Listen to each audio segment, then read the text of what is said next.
Out into a demagogic frenzy. Here's a selection. For those who say to me, you are asking for something too soon and too early, be careful. Don't jeopardize yourself. Don't say what you're saying right now, but I continue to say, impeach him. Impeach 45. Impeach 45.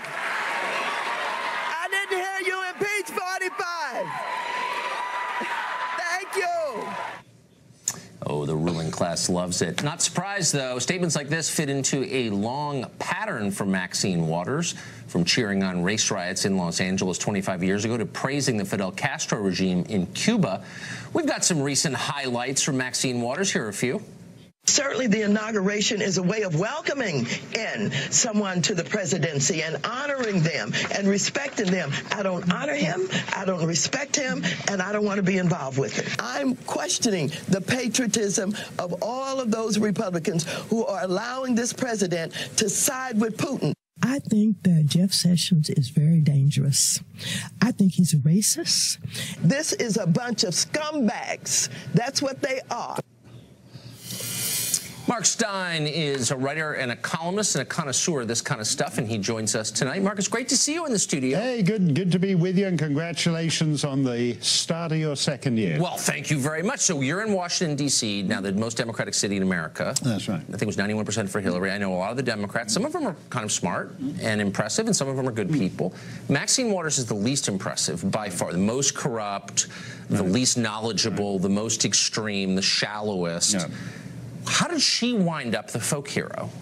Yeah, I don't get that, because, as you say, she's one of those, I mean, obviously Democratic Party politics is not yet quite as lucrative as it is, say, in Zimbabwe, but she is one of those people who's been in full-time public service and has managed to do very nicely out of it. I'm not sure what other people get out of it. I mean, she's shouting impeach 45. Okay, you have to be a congressman to file articles of impeachment. That's you. We can't do it. We can sing along, but we can't actually do it. So go ahead, punk, make my day. So what scares me, though, is if Republicans on the Hill continue to not deliver anything, right, I think it's possible they lose. In fact, it may be likely that they lose control of the House, at which point they've said they're going to impeach the president. They probably will.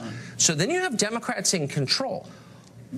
Does it worry you that these are not reasonable people? This is a group that considers Maxine Waters a hero. Yeah, no, I think that's actually serious. And I think at some point people have to actually, you know, call their bluff, because the other guy, Al Green, is threatening impeachment to file articles of impeachment before Christmas. I think somebody else has said they're going to do it before Thanksgiving. I don't know that there's a public holiday between now and Thanksgiving, but if there's St. Ethelred the Incontinence holiday coming up between now and then, someone will fight. Go ahead. Well, they actually did it today, I believe. Really? That's exactly right. Put forward articles of impeachment. I mean, it's toothless, but I just wonder how many people in the resistance have thought through, what does it mean if these people take control? Even if you don't like Trump, you really want to put Maxine Waters in control of something? Well, no, exactly. And the point here is that, you know, you can only push things to extremes so far before it's a 50-50 nation, give or take, and a tiny number of people in a handful of states decide national elections and who controls the White House and who controls the legislature.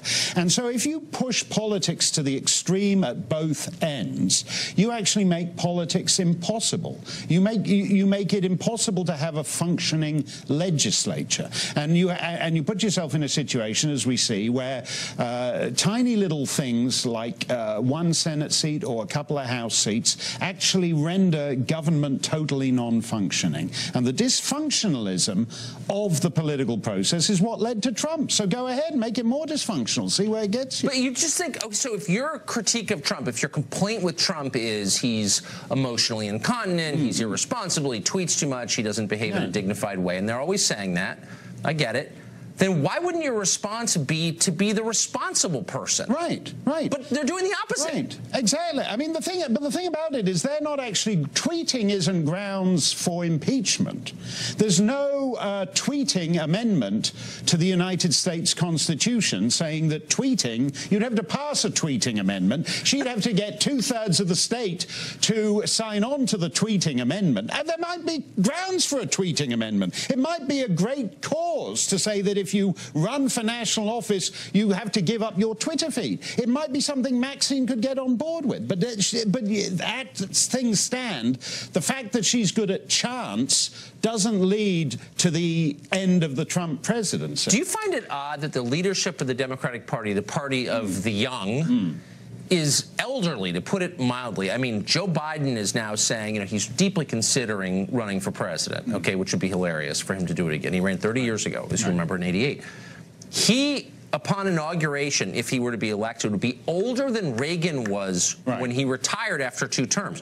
How ironic that the young party is so old. Why is that? You're looking at it the wrong way, Tucker. I mentioned Zimbabwe a moment ago. Robert Mugabe is 93. Yes. And they only put him under house arrest today. So if you're Biden or Bernie or Hillary or Nancy Pelosi or Elizabeth Warren, you're thinking, well, look at old Bob over in Harare. I've got another 2 decades before they put me under house arrest. As far as they look at it. So by the Mugabe standard, they're just getting started. Yeah, that's right. And actually, I think, taking this seriously, Bernie Sanders is an old crazy guy, but he was a romance for the young.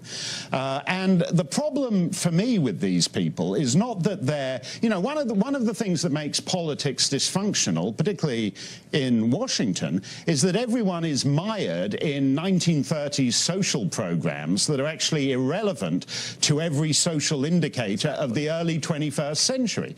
Well, who are the people likely to be most attached to those 1930s social programs? People who were, in kindergarten when they were still fresh. That is a deep point. I wish we had more time to explore it.